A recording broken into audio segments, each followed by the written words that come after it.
ನಡೆದಂಥ ಘಟನೆ ನಡಿಬಾರ್ದಾಗಿತ್ತು.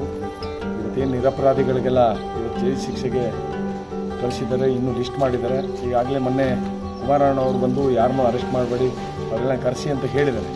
ಆದರೂ ಇಲ್ಲಿವರೆಗೆ ಯಾರೂ ಬಂದಿಲ್ಲ. ಅವರಿಗೆ ಧೈರ್ಯ ತುಂಬೋ ಕೆಲಸನ ನಿನ್ನೆ ನಿಖಿಲ್ ಕುಮಾರಸ್ವಾಮಿ ಅವರು ಬಂದು ಎಲ್ಲ ರಾಜಕಾರಣಿಗಳು ಹೇಳ್ತಾ ಇದ್ದಾರೆ. ಅದರಿಂದ ಇದು ಘಟನೆ ನಡಿಬಾರ್ದಾಯಿತು. ಇದು ಪೂರ್ವ ನಿಯೋಜಿತ ಘಟನೆ.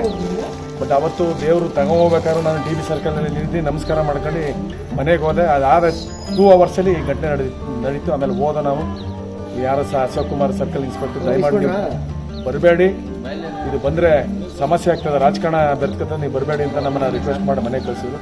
ಅದರಿಂದ ಇದು ನಾನು ಇದನ್ನು ಸಹಾಯ ಮಾಡಲೇಬೇಕು ಅಂತ ಅಂದ್ಬಿಟ್ಟು ನಾನು ನಮ್ಮ ಕುಮಾರು ಮತ್ತು ನಾರಾಯಣ ಇವರಿಗೆಲ್ಲ ಈ ಊರಿನ ಗ್ರಾಮಸ್ಥರಿಗೆ ಕೇಳ್ಕೊಂಡೆ.